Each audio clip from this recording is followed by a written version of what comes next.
Majority of Americans consider this a problem more serious than, say, climate change, racism, or even violent crime.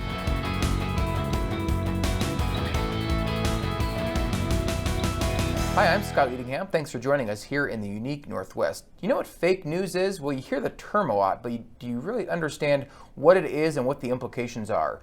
Researcher Sam Rhodes has been studying it since his time at Washington State University, and now he's at Utah Valley University, continuing to study the topic. Sam is here to tell us more about his research. Sam? Thank you so much for having me, Scott. Well, first, there's a lot of confusion over exactly what fake news is. Presidents, senators, social media companies all seem to have different definitions.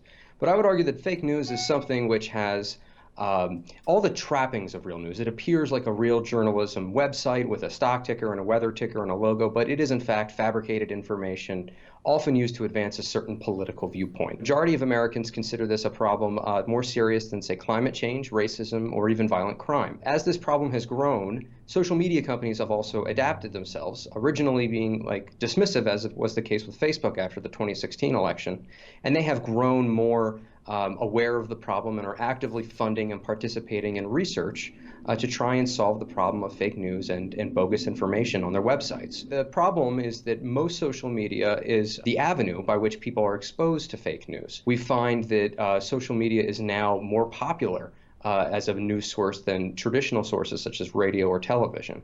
And with this, there is more exposure to fake news online than there was in the past.